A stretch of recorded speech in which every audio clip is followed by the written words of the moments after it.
ഈ എപ്പിസോഡിൽ നമ്മൾ ഡിഫറെൻറ്റ് ടൈപ്സ് ഓഫ് എക്സസൈസ് അത് ട്രൈസെപ്സിനുള്ളതാണ്. പ്രത്യേകിച്ചും വെയ്റ്റ്സ് ഉപയോഗിക്കാതെ ബോഡി വെയ്റ്റ് കൊണ്ട് മാത്രം നമുക്ക് ട്രൈസെപ്സിനുള്ള എക്സസൈസുകളാണ് ഇതിൽ ഉദ്ദേശിച്ചിട്ടുള്ളത്. എസ്പെഷ്യലി പുഷപ്സ്, ഒട്ടുമിക്ക എല്ലാ പുഷപ്സും നമുക്ക് ട്രൈസെപ്സിൻ്റെ എഫക്റ്റ് തരുന്നതാണ്. നമ്മൾ നോക്കുമ്പോൾ ഓരോ പുഷപ്സ് അടിക്കുമ്പോൾ നമുക്ക് ശ്രദ്ധിക്കാൻ പറ്റുന്നത് എന്താ വെച്ചിട്ടുണ്ടെങ്കിൽ, നമ്മൾ ഇങ്ങനെ കൈ എക്സ്റ്റെൻഡ് ചെയ്യുമ്പോൾ ഓരോ സമയത്തും ആ മസിൽസിൻ്റെ ലാറ്ററൽ ഹെഡും മിഡിൽ ഹെഡും അതുപോലെ ലോങ് ഹെഡൊക്കെ ഒരേപോലെ വർക്ക് ചെയ്യുന്നുണ്ട് പുഷപ്സിൻ്റെ വേരിയേഷന് നമ്മൾ കൈൻ്റെ പൊസിഷനനുസരിച്ചിട്ട് ഓരോ ഭാഗത്തിൻ്റെയും ഇമ്പാക്റ്റ് കൂടും. അതായത് ഇപ്പോൾ ലാറ്ററൽ ഹെഡ് ആണെങ്കിൽ ചില പുഷപ്സ് അടിക്കുമ്പോൾ ലാറ്ററൽ ഹെഡിന് ഇമ്പാക്റ്റ് വരും, മിഡിൽ ഹെഡിന് ഇമ്പാക്റ്റ് വരും. ഇതൊക്കെ നമ്മൾ കൈൻ്റെ പൊസിഷൻ എങ്ങനെ വെക്കുന്നോ നമ്മുടെ ഓരോ ആംഗിൾ അനുസരിച്ചാണ് ഇതിൻ്റെ റിസൾട്ട് വരുന്നത്. ഓക്കെ, കുറച്ച് ഹെവി എക്സസൈസുകളുണ്ട്, ലൈറ്റ് എക്സസൈസുകൾ, അങ്ങനെ ഡിഫറെൻറ്റ് കൈൻഡ്സ് ഓഫ് എക്സസൈസ് ട്രൈസെപ്സിന് ചെയ്യാം.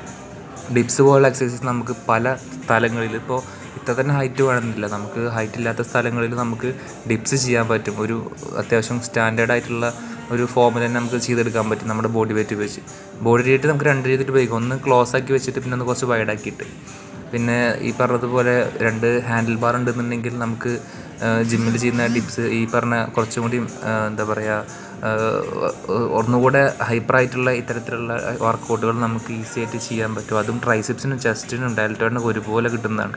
ഇത് കുറച്ച് ഇൻറ്റൻസ് എക്സസൈസാണ്, എന്നാലും നമുക്ക് കുറച്ച് റിസ്ക് എടുത്താലും ശരി ഭയങ്കര എഫക്റ്റ് വരുന്നത് എക്സസൈസാണ്. പിന്നെ 1 ആം പുഷപ്സ് എനിക്ക് വലിയ ലെവലൊന്നും ചെന്നാലും നമ്മളെക്കൊണ്ട് കഴിയുന്ന രീതിയിലൊക്കെ ഒന്ന് ഒപ്പിച്ചെടുത്തു. ഓക്കെ, എന്തായാലും ഇതൊക്കെ ഒന്ന് ട്രൈ ചെയ്യുക. കാരണം നമുക്ക് ഒരുപക്ഷെ ജിമ്മിൽ പോകാൻ പറ്റിയില്ലെന്നുണ്ടെങ്കിൽ അതൊരു ട്രൈസെപ്സ് ഡേ ആണെന്നുണ്ടെങ്കിൽ ഈ വീഡിയോ നിങ്ങൾക്ക് ഉപകാരപ്പെടുന്നു തന്നെയാണ് വിശ്വസിക്കുന്നത്.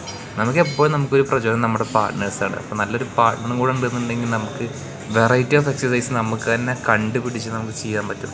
ഇപ്പോൾ ഈ അനിമൽ വാക്സൊക്കെ അല്ലേ, ക്രാബ് വാക്കുകളൊക്കെ, അല്ലെങ്കിൽ ഒരു പാർട്ണർ ഉണ്ടെങ്കിൽ തന്നെ ആ പാർട്ണറുടെ സഹായത്തോടെ ലെഗ് റൈസ് ചെയ്തിട്ട് നമുക്ക് കൈയോട് കുത്തി മുന്നോട്ട് നടക്കുന്ന രീതിയിലൊക്കെ ഒരുപാട് എക്സസൈസ് നമുക്ക് ചെയ്യാൻ പറ്റും. സോ ഈ വീഡിയോ ഇഷ്ടപ്പെട്ടെങ്കിൽ തീർച്ചയായും ചാനൽ സബ്സ്ക്രൈബ് ചെയ്യണം, ലൈക്ക് ചെയ്യണം, ഷെയർ ചെയ്യണം.